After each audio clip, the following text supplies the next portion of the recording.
Hello guys, hello Earth Signs, Virgo, Capricorn, and Taurus. Welcome dito sa aking channel, Kapalaran 888. Welcome, Earth Signs. Alamin natin ko ng messages, vibration, gabay energy para sa inyong lahat sa araw na ito. Okay. Wow, dalawang lalaki. Okay guys, nako. Babae ka ba? Babae ka ba, Earth Signs? Kasi ang nakikita natin dito, Earth Signs, isang married na Earth Signs, Virgo, Capricorn, and Taurus, ang pinag-aagawan ng dalawang lalaki. It's either ito yung asawa mo, tapos may nanliligaw pa sa'yo na isang mayaman na lalaki. Gusto kanyang agawin dito. Kaloka to. Okay, or it's either in a relationship ka, girlfriend, boyfriend. Posibleng maghiwalay kayo or may mga tampuhan kayo ng karelasyon mo dahil siguro nararamdaman niya na may nagkakagusto sa'yo and may nagugustuhan ka din. So, parang ganito. Diba? Gustong nakawin yung pag-ibig. Isa lang yung babae dito guys ha. Isa lang yung babae. Or pwedeng isang lalaki, maraming babae. Parang gano'n. So, comment down below if resonated ka dyan. Kasi yun lang yung message na sinasabi ng baraha. Pwedeng may mga divorce or annulment or pwedeng pag-uusap tungkol sa paghihiwalay dahil sa mga third party or dahil sa kung may gustong makipaghiwalay dahil nakatagpo ng mas stable na relationship, financially and emotionally, parang gano'n. Expect na may masasaktan. Okay, so kung ano man tong issue na to na pinagdadaanan mo sa ngayon, it's either ikaw yung masasaktan, ikaw yung naloko or niloloko, ikaw yung nanloko, pero may masasaktan dito, may iiyak. Okay, so Page of Cups, nakikita natin dito na relationship ito. Relationship, hindi ito pera. Relationship siya lahat. Pwedeng yung relationship mo ay hindi masyadong stable. It's either in a relationship ka or galing ka sa broken relationship or sa third party relationship. Comment down below.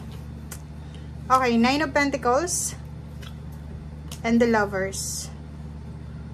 Earth Signs, nakikita ko sa'yo dito, ang focus ng Earth Signs dito is yung relasyon na financially stable talaga. Tingnan mo to. Etong taong ito, pwedeng naman siya, hindi siya mayaman, pero mahal ka niya. Pero ikaw, biglang nagbago yung ihip ng hangin sa'yo. Kasi normally, hindi ka naman ganon. Hindi ka naman materialistic or hindi ka naman masyadong nakafocus sa pera. Pwedeng makaresonate dito yung Capricorn and Virgo.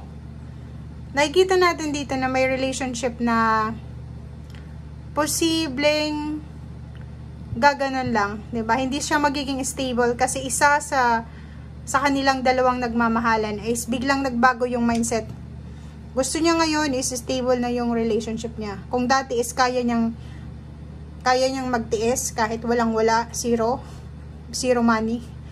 Pero ngayon nag-iba na siya. Parang iniisip niya, siguro nakaranas to ng sobrang hirap ng buhay. So, iniisip niya ngayon na kung magkakaroon man lang siya ng relasyon, mas gugustuhin niya na financially stable yon.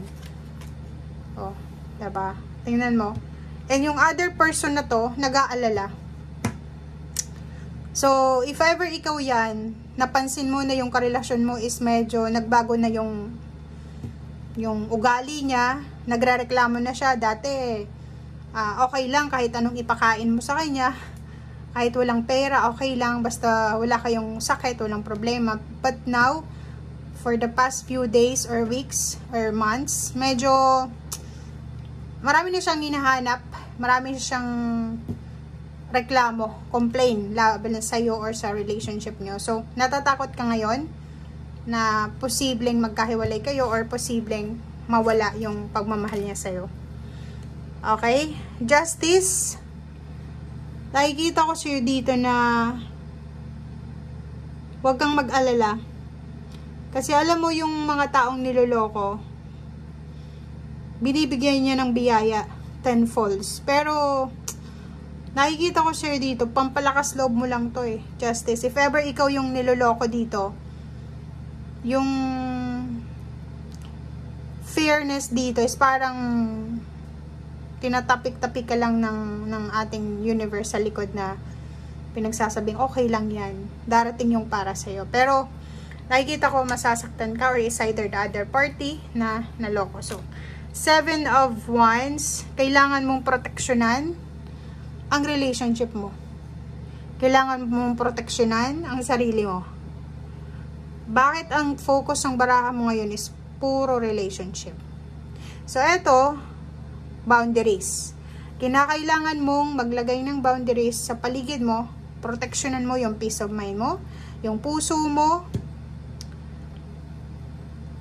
yung future mo. Nakakaloka to, diba? Huwag ka daw masyadong emosyonal. Pag-isipan mo daw kung ano yung mga decision making na dapat na gagawin simula sa araw na ito. Pwede din siyang kontrata sa trabaho. Pwedeng tungkol to sa promotion, salary increase. Ikaw yung nag-apply pero iba yung na-promote. Diba? Ikaw yung nagpakitang gilas, ikaw yung nagtrabaho, pero iba yung kumuha ng credit. Parang ganun. O, tingnan mo. 8 of Cups, nakikita ko sir dito na may mga iba sa inyo na gustong-gusto nang umalis sa lugar kung nasaan sila. Gusto nilang mag-relocate, mag-move on, pero sinasabi ng isang baraha dito na konting tiis pa guys. Konting tiis pa. Mag-focus ka sa solusyon sa ngayon.